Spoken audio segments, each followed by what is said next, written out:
tuning in to the online broadcast network, AFTERBUZZ TV. Over 20 million weekly downloads from over 200 countries and your number one source in after-show entertainment. AFTERBUZZ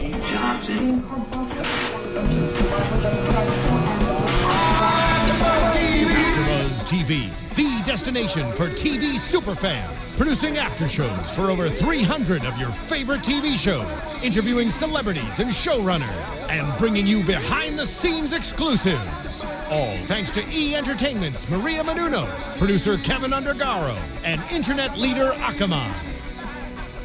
Now, let the buzz begin! All right, hey guys, welcome into the Manhattan After Show, Season 1, Episode 4, Last Reasoning of Kings. We've got a lot to talk about today. I'm your host, Bobby DeMuro. Thankfully, I'm not doing this alone today. Marissa, welcome back. Thank you. Technical difficulties last week. She couldn't call in. I did the show alone. I'm not bitter about it. I tried, guys. I really did. But you owe me big time for that. I know. I'm sorry. But thank you so much for, doing it. I don't want to brag, solo. But I really think that the After Show hit its stride last week. I'm sure it did. Not saying it had anything to do with me being alone. I just think it was the best of the first 3 we did. I'm just saying. Okay. I believe you. I did listen to most of it. Most of it. Okay, that's cool. All right, that's fine. You know what? That's whatever. All right, let's get into the show today, guys. Before we get into it, reminder that if you haven't already, hit subscribe on iTunes and on YouTube. I know we get good comments. We get a lot of good tweets about it. So keep that up if you're already doing it. If you're not, reach out to us at Serafini TV on Twitter, at Bobby DeMuro if you want to tweet us right now if you're watching live, or later whenever you watch or hear this. Let's get into topic 1 today. I want to talk Niels Bohr, but let's leave him for topic 2 because he's a little funnier. Let's talk about something serious first, and that's Frank Winter. And really, we see a good example of PTSD and what he went through in World War I. We open up the entire show in the bunker. And I initially thought it was a bunker in World War II, and I kind of said, okay, this is cool. We're going to see a soldier's perspective in real time. We're going to go off Los Alamos. We're going to see something else. We later learned that's a flashback. Yeah, I figured it was World War I too, because it was a bunker. Because I heard more stories about like the traumatic experiences in bunkers, which were mostly. I mean, World War II had it too, but in World War I, we hear all the stories from that. That's the thing. World War II had them, but World War II was fought slightly differently. In World War I, it was like the bunker war. It was all these terrible human casualties from things like chlorine gas, which, spoiler alert, mustard that's gas what happens. and all that. So it was interesting to see that, and I should have realized it right away when they were making fun of Fathead because of his college years, when we know how smart Frank is and how he would have gone to college, and we see the doctor writing him or not writing him the prescription, talking about the relationship between his college and his military service and all that kind of stuff. And he had 2 years in college, which was a lot of education for someone at that age. And for that time. In 1917, 1918, yeah. Exactly. I would think so. And Frank's a smart guy, but I think that's a little bit different. It just underscores the point, though, and obviously we'll learn a little bit more about Fathead as the show goes on, but this all will underscore the point of how precarious Frank's situation is. He's not sleeping. And when you're under this much stress and you're not sleeping, outside influences be damned, you're still going to have a decision-making problem. You're still going to be slow. You're still going to make poor decisions, which he does. But you compound with him the PTSD that he feels. What would it be like to walk through and see hundreds of dead soldiers walking out of that bunker, let alone what else he's seen? It's crazy, and it also kind of explains all the past episodes and everything he's been saying, his vision of Sid. So we think that was because of his insomnia. But now adding the story and the layer of PTSD, I mean, that it could be insomnia. It's the mix of both of them, and that's a dangerous mix to now be envisioning everything that's going on around him that really isn't there, but he still experienced. And I said last week on the After Show, one of my predictions with Dunleavy, coincidentally, was PTSD with him and how the Army in the 40s is not equipped to handle this like they would be today, and some would argue today they are still not equipped to handle this, but it's better than it would have been in the 40s. Now we see the same PTSD thing. Whatever happens to Dunleavy, and we'll talk about him later, this could also afflict Frank, and it already is, but it could also make it a lot worse on Frank coming up. And the Army's not equipped to deal with him. They already think he's erratic and crazy, which is not a good start. They don't see him as somebody needing help. They see him as somebody who kind of needs to be put in a straitjacket, like Paul said. Yeah, a little bit. And also, we kind of see his wife trying to help him too, but Frank, he's so disconnected from everybody. He's out for himself, and then him going through all this, it's not healthy. He needs other people to help him through this. And the only other people who he's got who can help is not the right word, but the only other people he has are visions. He sees the patients. He sees, remembers visions of the nurse at the very end of the episode. Remembers visions of the other soldiers in the bunker. Not a lot of people even the really dead soldiers on the field. Yeah. And not a lot of people really understand what he's going through. It's one very interesting scene with this because, well, I don't want to jump ahead. Let's wait for a second there. I first want to get to this bomb testing because this kind of falls under Frank and the PTSD. And the tests that he put in with the primer that he wasn't allowed to do.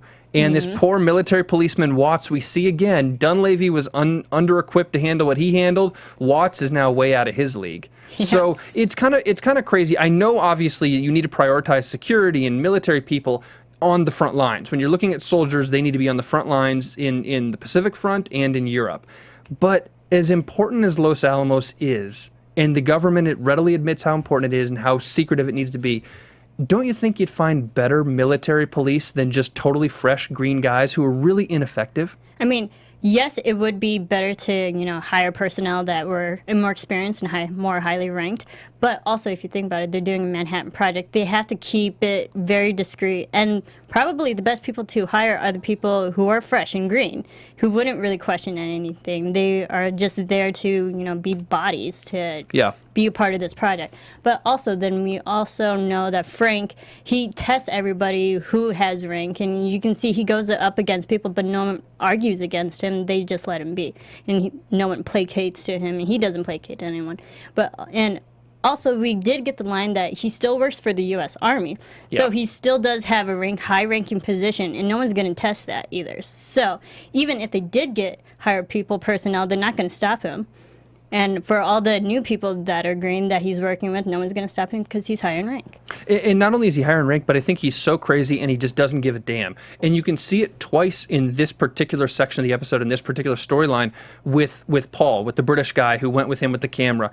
The first one is when Watts pulls the gun, Frank's like, I don't want to get shot in the back. Shoot me in the chest. Knowing you're not going to shoot me. I'm too crazy for you. You're not ready to do it anyways, and I'm going to physically disarm you, which is a huge... Which was good. And also, it's like, you're a coward. I mean, you don't have the strength or, courage to do that. Yeah. And the second one... Again, testing people's ability to even, do their work. Yeah, and that's the thing. And the second one is with Paul, when Paul says, I'm flipping, I'm going to Akeley, and Frank's like, fine. I will call your bet, make my day, just drag the damn camera home. And I think with both Paul and Watts, they see that because Frank has nothing to lose, you can't bargain with him, you can't win your argument because he doesn't care. He's at the end of his rope, and if he dies, he dies, and if you leave his team, what's the difference? His team's not getting funding and things anyway, so who cares? A desperate man is a dangerous man. I saw that on a separate after show the other night. A desperate man is a dangerous man, but it's true in Frank's case, absolutely. It's true. And also, I love how Frank, because he's older, he has more wisdom, that he explains everything in perspective too. He's like, you can go to the other team, but he's not going to give any crap about you. It's about loyalty. And he's like, I'm going to be that loyal guy. Even if I don't have the best leadership skills, I'm still going to be loyal to you because you're loyal to me. If you go to someone else, they're not going to treat you with the same respect. Yeah. So, even those terms on, with just leading everyone, he has that more so than Reed does. Now let's talk about the most interesting scene on this, and I know that we're obviously jumping to the end with this particular storyline, but I want to get there because it's so important. It's the shrapnel in Frank's boot when they're walking back. That looks so painful. Which did look, it was a little painful. But he can take it. He can take, Frank apparently take anything. 30 miles. But it's the shrapnel in his boot, and then telling Paul that he has a gift. But I think the interesting thing with that conversation with Paul, Frank is a motivational speaker and has been pretty much every episode. I think in all 4 episodes, he's kind of in a way inspired or motivated somebody or another, whether it was Charlie or Sid or now Paul or the rest of his team. This one was different with Paul, though, because we finally understand Frank's motivations. And he says it, not only is no one coming to save us, which is a big eye-opener for Paul to say we're on our own and we have to do this, but the real thing is there's no comfort in battle. Scientists are soldiers. And it was the clear delineation between Akeley and Frank. And I'd be interested to hear what you think. I don't think Akeley is completely a detestable character. I don't think he's a true antagonist. He's not vindictive. He's not a cheater. He's just kind of a lump who's there and doesn't do enough, and he's sort of a worthless guy to us, whatever, but he's not detestable. And I think Frank sees it the same way. Akeley kind of knows science, but he's not working hard enough. He doesn't understand we are on the front lines of war in our own way. And he drove it home to Paul's brain without Paul ever thinking about it before, and he drove it home to mine too. I know how important it is to make the bomb. Now I really understand how important it is to make the bomb. Yeah, and I don't really detest Akeley's character. I find, the foils between Akeley and Reed really great. I'm sorry, they're the same people. Frank and Reed, really interesting because you have to like them for their certain different things. And the audience spend more time with Frank, so we're bound to like him. He's more the protagonist of the story than Reed. But when Reed speaks, he can put things in perspective too. Like, he is the nice devil's advocate working against each other, and I find him interesting, and I don't detest him one bit. It's just their methods and the way that they go about it. It's like, do you prefer one way or the other?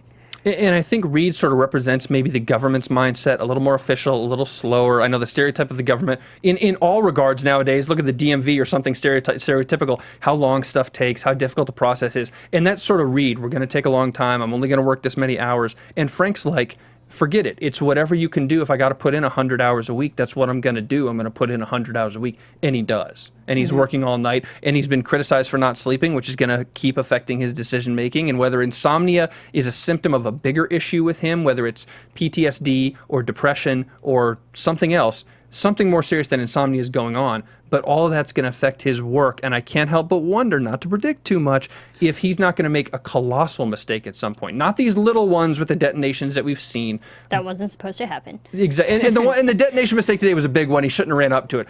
But I mean a totally colossal mistake, something that because his decision making is so clouded, and because he's so desperate, he does something that's going to cost lives at Los Alamos. Yeah, and probably completely shut down the project in general. I mean, we kind of know that doesn't happen. But yes, I agree. We're going to see bigger mistakes down the road. Yeah, well, that'll be interesting to see with him. I guess we can only imagine.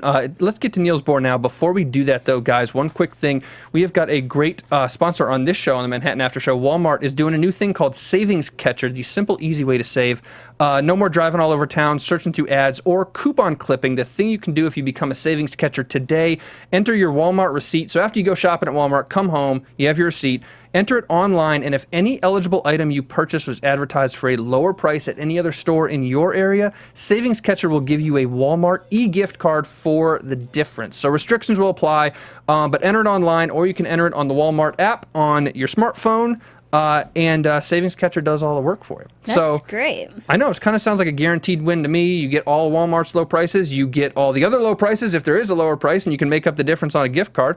So start today. You can go to walmart.com/savingscatcher, enter your receipt, and you're pretty much there. It's very helpful. Walmart helping the community. And Walmart helping AfterBuzz TV. Absolutely. I love it. Now, speaking of helping, let's talk about Niels Bohr helping or hurting Los Alamos. I think he's helping. Really? Even though he didn't do anything? No, he didn't do anything, but for this episode. But he did instill a lot of encouragement towards Charlie, towards anyone, even Liza. Like, everyone he talked to, there was a purpose for his scenes. And maybe it wasn't for science, but it was his perspective on life, the bigger picture of everything, which was great. And he's a great contrast to Oppenheimer, which was very surprising. Niels Bohr is sort of like, you're going to laugh at this, sort of like a character in Gilligan's Island. After a while in Gilligan's Island, when they started bringing in guest stars and stuff, it's kind of like that because you need new blood, and so they have to find a realistic way to bring him in and then let him leave, and bring him in and let him leave. And so this worked with Niels Bohr, but you have to have new blood, and I think aside from the hokey Gilligan's Island reference, it's also important with him because he has been around the world and he has seen some stuff and has been through some stuff on the front lines in Europe himself. Especially World War II. Being in Europe during that time is completely different than being in America. Oh, 100%. And he's been through that. And not only that, but he's been off base his whole life. He's obviously never been to Los Alamos before. And so for him to come in, these people are effectively prisoners. Callie demonstrates that pretty strongly. It's a prison. These people are effectively prisoners, and he can kind of come in with a different perspective and a different attitude. And it's interesting that all the people who are on the base, you know, against their will or not, all the people who are kind of trapped on the base, for the most part, are very, very serious about war and gung-ho and jingoistic and whatever.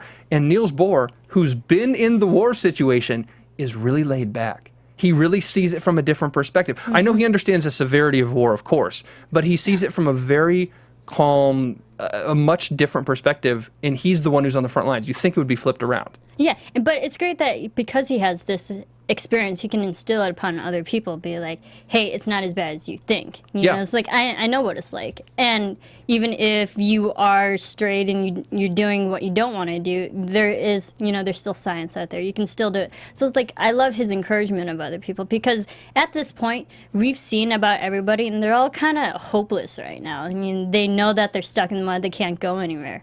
And then having this positive influence coming in, who's very well known in across the world, to instill the happiness within the community again is great. And I got to ask you, let's just cut to the chase on him. Because he knows Frank and he knows Liza, and he has such a good relationship with the two of them, and he likes them so much, and he's so indifferent to everyone else. Do you think Niels Bohr is leaving Los Alamos simply because Oppenheimer doesn't want him to be involved with the implosion project? Because Oppenheimer's scared it'll be right, or Frank will be vindicated, or whatever? Well, I don't think going for, you know, what really happened with Niels Bohr, because he was part of the real Niels Bohr was part of the project, but he was here and there. He wasn't actually fully attached to the project, but he always did instill his and give his insight, and, you know, consulted here and there. So I think his character would definitely be recurring, and he'll be here and there to help, you know, add more science to it whenever they need to, you know, go for him for information. So he's not, this isn't the last we have. Oh, no, but I mean, do you think Oppenheimer is trying to push him away in the story because of something to do with Frank?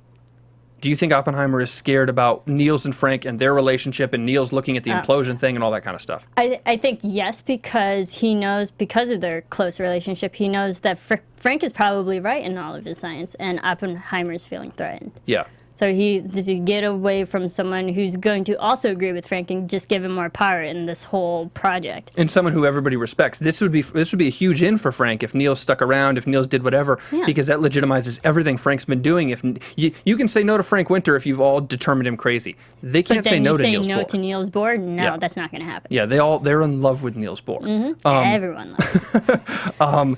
He's a wacky guy, though. I really liked him. I found him funny, though. I mean, he was a nice comedic, you know, character. No, I appreciate it. I like the kind of levity, the little bit of funniness with him and with Callie. We keep teasing. We'll talk about her later, don't worry. But I like kind of him and Callie are both a little funny, and we need some of that. Yeah. And of course, Frank's team with Niels, how nervous they are. It's the most ridiculous. It's like a motley crew of Big Bang Theory, you know, people, almost like those 4 or 5 people. The British guy's a little more serious. Paul's a little more serious.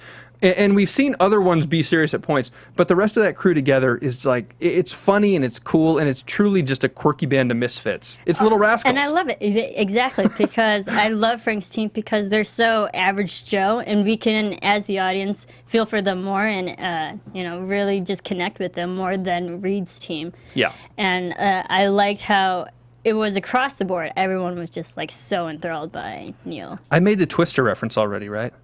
You know the movie Twister? Yeah. Okay, good. All right, I was just making sure. If I had to drag it out again, I was going to drag it out again. Jonas' team, yes. Exactly. Compared to Bill Paxton's team? Bill Paxton's okay, perfect. There we go. And we're team Bill Paxton, Helen Hunt all the way. Of course. Yeah, okay, cool. All right. All right, moving on. One more thing about Niels, one more interesting thing, as funny as he is, as much levity as he brings, the interesting thing he had to say to Charlie at the dinner when he walked out and Charlie came up to him, talking about the war to end all wars and the weapon to end all wars. And we were going to create a weapon so awful that no man would ever have a war again. And the whole time he's saying that thing, I'm like, where have I heard this before? You know, we heard it 2 episodes ago from Frank. Frank said it in the beginning, the very first episode. Is like, if this project does work, it'll be an imploding star. Yeah. And then I love it when Neil's actually looking at the science, on the formulas on the board. It makes me think that, hey, this is probably actually going to work. Yeah. But Neil,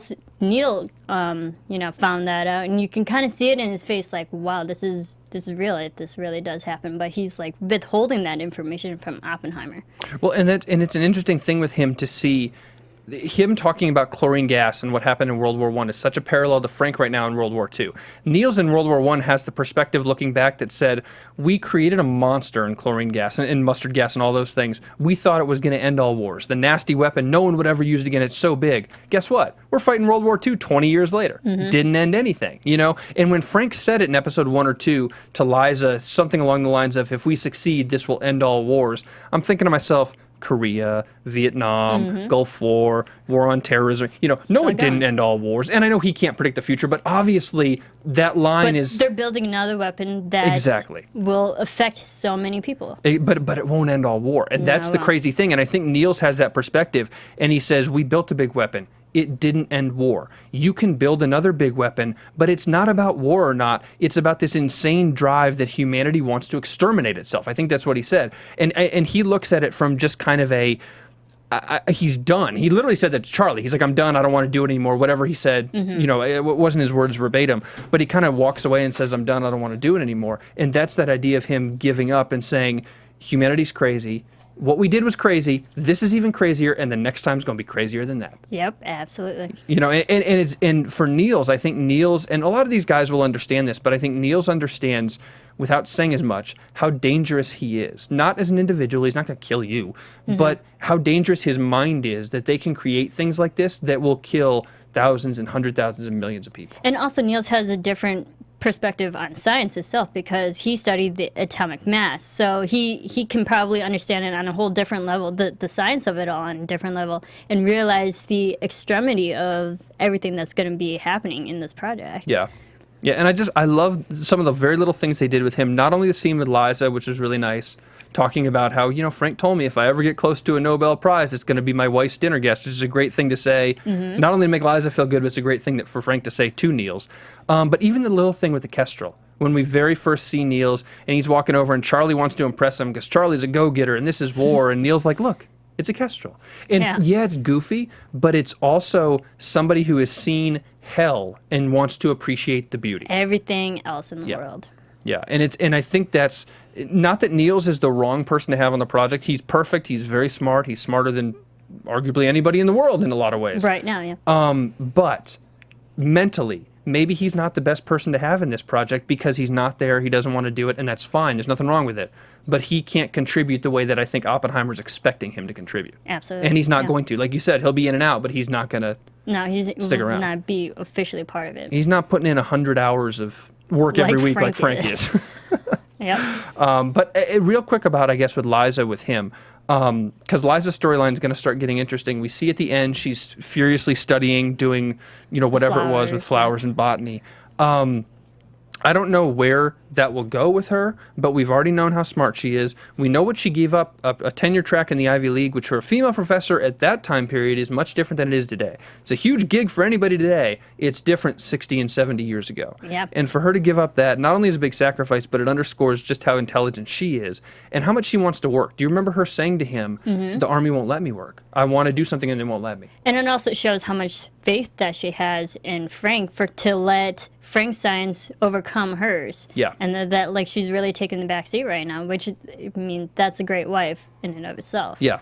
So she'll even though she's very intelligent scientist, but she's letting Frank's work, you know, be priority. Yeah. She'll only take the back seat for so long, though.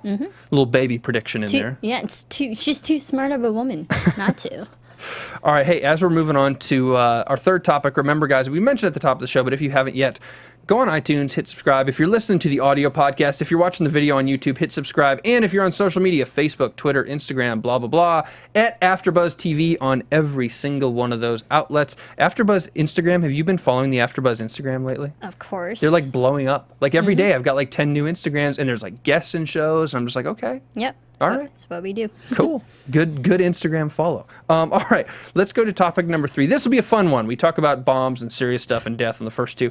Let's talk about Dunleavy and his new girlfriend. What do you want to call her? I wouldn't call them girlfriend, boyfriend yet. I don't know, man. You can't show people your boobs in the 40s and have it not mean a little something more. A little something. But I find it interesting how they're adding, you know, a whole different story about this new budding relationship.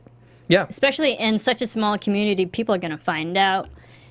And, you know, having a person in the army and, like, having that position now going after Frank's family, there's going to be a lot of conflict there. And it's like a little Romeo and Juliet because what Dunleavy did to Sid, who was part of Frank's team, and how Frank feels about Dunleavy. Yeah. Got a little Romeo and Juliet going. So, okay, I'm a fan of it. I think good for Dunleavy. I think from the start, Callie liked him, even when she said that thing about "you murdered my dad's mathematician," which she was honest about and angry about and upset about. I think there's also immediately an attraction there. Oh, definitely. I was like, I watched those two, and I was like, they definitely have some chemistry going on. Yeah, and I think Callie's kind of to the point where she can't leave the base. She was caught. She wanted to go to New York and all these things. It's a prison to her. She can't go anywhere. So if she's here, she's probably like, you know what? Let's cause a little trouble. Let's have some fun. What's the worst thing that can happen? I'm already imprisoned. What's the worst thing? They're not going to kill me. What's the worst thing that can happen? But also, this might get into predictions territory. Dunleavy is going to put his newfound high-ranking position in jeopardy as well. Because of Callie. Because of Callie. I think a lot of things might happen. Who knows what? But he might lose his position now. I mean, or it's definitely in jeopardy. Interesting. Okay, that is kind of into prediction territory, but okay. Other than that, I guess Dunleavy is adjusting pretty well. One of my big predictions from last week with him was the whole PTSD thing, how he was going to be struggling. I expected him to struggle more. Obviously, his character arc took a different turn with Callie, but I expected him to struggle more. I expected Frank's team to continue being mean to him or whatever, and I expected him mentally to break down more. We didn't really see that today. So the Sid story, I'm sure it's not over. I'm sure we'll see Dunleavy still struggling, but the Sid story is kind of losing its steam. Yeah, exactly. And because I don't think the only time they mentioned Sid was the mathematician now, not even by his name. Yeah. So he's losing just the credibility of, everything. But I like it how they have like 3 different relationships going on right now. We have the new budding relationship between Callie and Dunleavy, and then we have Charlie and Abby, who's still going strong right now. I just wrote down hot sex scene. Yeah. Super hot. Okay, WGN. So we still got a pretty solid relationship, and then we have Frank and his wife and Liza. So their relationship is still kind of deteriorating.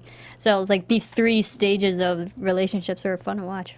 It is fun to watch, and Dunleavy and Callie are kind of so optimistic and so young. I mean, it's stereotypical. And Charlie and Abby are like newlywed married, still optimistic, still at it. And Frank and Liza are like, here's reality. And here's reality on steroids because of what we do, but here's reality. Yep. You can sort of see the progression from happy to pretty happy to... Okay, we're going down. So much for that. Yeah, Dunleavy and Callie is going to be interesting. I don't know what else to say about them other than I can't wait. Callie has nothing to lose. And again, Frank, a desperate man's a dangerous man. I think with Callie, when you're a teenager and you have nothing to lose and you can't say whatever anyways to anybody, what's the difference? You know what I mean? What's the difference? You have no fear of being outed or imprisoned because you're already in prison. So it is what it is. She's going to do whatever she wants. But, I have a new prediction with Callie now, but we'll get to that. Okay. But yes, it's interesting that Callie's going to stir some trouble. I can't wait. Let's do it right now. Let's do predictions. Okay. All right. And now, your AFTERBUZZ TV predictions. I have a little cut on my nose. I talk so much I'm bleeding. You got too excited. I must have got too excited, or I just cut myself and I don't remember it. Interesting. Okay. I'll let you know if it becomes a big thing. Okay, I will. All right. To go back to Callie, I think now she, being the kind of spontaneous kind of girl that she is, getting in trouble and being, getting here and there and getting past gates that she's not, being in places that she's not supposed to, I think she might stumble upon Frank's science research and might find out what's happening. Oh, so you're saying, and she doesn't know the science behind it, but she might find out what they're doing. If she's hooking up now with Dunleavy, he has access to certain parts of the area. And therefore, she might stumble upon things that she's not supposed to find out. That is a great prediction. Thank you. That is a great prediction. I think the obvious prediction is a pregnancy too, which would be a longer story arc or whatever. But I think her getting pregnant, the two of them are so naive, her and Dunleavy, that I've got to believe something like that could. Yeah. Who knows? And then also, I think we're going to see more physicists come into the storyline. I mean, we just had Niels Bohr, who's very famous. We might also, I would love to see Albert Einstein, because he was part of Project Manhattan, or Manhattan Project as well. But he was more at the beginning of the project, and we know that they're like really well already years into this project. So I mean, it would be cool to see Einstein come in just like Niels Bohr and be like a consultant or something. I would just love to see Einstein, at least if not for the simple fact to see how they cast him, what the actors' kind of affectations are and all that sort of stuff. Because Einstein just looks so unique. It's like playing Abraham Lincoln or George Washington or Jesus. You know, you have to play these characters very, very, very carefully because the audience expects a dead-on certain look. So it'll be interesting to see how they do that. And absolutely, because I don't think we've really had a lot of modern day, reenactments of Albert Einstein. So I would love to see how they would portray him in today's society. And then also one more, I think Abby and Charlie, we know the relationship is pretty strong right now, but we're going to see a fast deterioration. Really? So, I think that's kind of going to go downhill every once in a while. Does that happen to do with Abby's lie detector test from last week? And some of the things she was saying about had she ever had sex with anybody outside her marriage and all that kind of stuff? Mm-hmm. It might be, because I don't think Charlie would ever find that about that, because that is confidential and whatnot. But I think that, with Charlie being away so much and working on this project, he's going to turn into that work machine and constantly be away, and their relationship's going to start to have a disconnect. Interesting. You brought it on the predictions this week. I thought about it. All right, my prediction, I'm going to go this way. I think Frank is so bullheaded or pig-headed or whatever animal you want to use, whatever animal head you want to use. Frank is so bullheaded and so stubborn and so set in his ways and so mad at Charlie. We've been talking about how their relationship is going to reconcile. In long term, I still think it will. In the short term, Frank is so bullheaded about Charlie and he's so bullheaded about Liza. I think those two people, Charlie and Liza, will go behind Frank's back and work together. Ah, okay. And I could see those two forming an alliance because Charlie wants to... You can tell Charlie still admires Frank on some level, and right now Frank's really cooled off to him a lot. And I think that Charlie will try to get to Liza to get to Frank, and when he realizes how smart she is, something's going to happen between them. Not romantically or anything. I think that'd be bizarre. Yeah. But I think work-wise, Charlie and Liza will work together or not necessarily form an official team, but there's going to be some sort of exchange of information between the two of them. And Charlie will clue in Liza on what's going on, and Liza will know about the whole thing behind Frank's back without ever letting him know, I know what the project is. Yeah, and also we did see that quick scene when Charlie was giving the tour to Niels, and he was going over Frank's work, so he does know what Frank is working on too. So I mean, and I think Frank's gonna find out about that and be really angry at Charlie. But also Charlie kind of already foresees himself being part of Frank's team, begrudgingly so, whether he likes it or not. Yeah. Because he's gonna be with the other rejects. So he says. I think so, until he finds out they're not rejects, and we know they're not rejects. We like them. Yeah, we love them. Yeah, come on, Charlie, don't be mean. And to complicate some of the matters on Charlie and Abby's relationship, because we've seen them get frisky so many times. Yes, I said get frisky. So many times.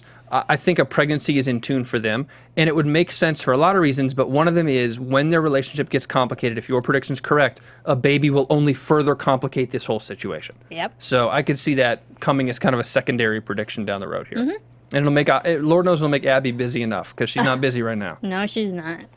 All right, no news and gossip this week, but hey, you're back. This is good. I am. Goodness, thank goodness. All right, hey, social media stuff right now. Where can they find you on Twitter and Instagram and all that good stuff? You can follow me on Twitter and on Instagram at Serafini TV. And I'm on Twitter at Bobby DeMuro, on Instagram at Mr. Bobby DeMuro.